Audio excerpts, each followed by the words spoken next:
हाय दोस्तों, हमारे चैनल अक्की अड्डा में आपका स्वागत है। आज हम आपको बताने जा रहे हैं .32 बोर पिस्टल अश्नी का फुल डिस्क्रिप्शन, बिल्कुल हिंदी में।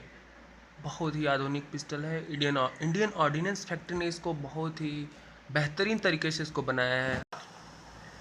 Today I'll be telling you about the pistol IOF .32 Ashani made by Gun and Shell Factory, कोसीपुर, Calcutta. ये पिस्टल इस बॉक्स के साथ आती है।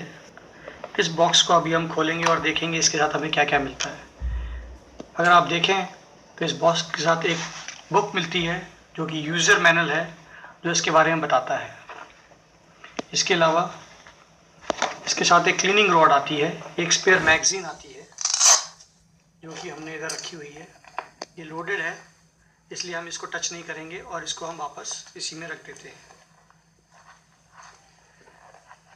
और ये ग्रिप्स, इसके साथ ओरिजिनल ग्रिप्स आए हैं जो कि अच्छे नहीं लगते हैं, इसलिए हमने इसको बदलवा दिए हैं।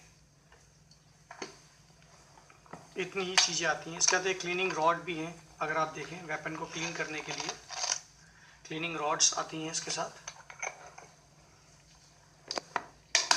अब हम बात करेंगे अपनी नई पिस्टल 2006 मॉडल के बारे में। बेहतरीन पिस्टल लगती है देखने में, अच्छा मेक है। इसकी ग्रिप्स चेंज कर दिए गए हैं। सबसे पहले हम इसकी मैगजीन निकालते हैं बिफोर हम आगे बढ़ते हैं। इस मैगजीन की कैपेसिटी 7 राउंड्स की है। चेक किया चैम्बर एम्प्टी, मतलब अभी क्लियर है गन। इसका सेफ्टी लॉक है।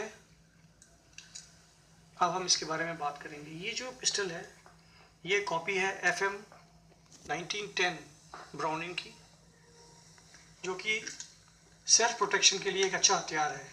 अगर आप देखें तो इसके ऊपर कोई ज़्यादा मार्किंग नहीं है, so that it is sleek and conceal करने के लिए अच्छी है। लोगों का कहना था कि ये पिस्टल में राउंड्स काफ़ी फंसते हैं, बट फ्रेंड्स, मैंने इसकी 2 मैगजीन फुल फायर करी और एक भी राउंड नहीं फंसा, वो भी इंडियन ऑर्डिनेंस का राउंड टेस्ट फायर किया। सो मुझे नहीं लगता है कि ऐसा कुछ इसमें प्रॉब्लम है। It's a nice self defence weapon. और इसके बारे में बाकी इसकी फायरिंग का अगला वीडियो मैं बाद में लोड करूँगा। Like and subscribe my channel Akki Adda. Thank you.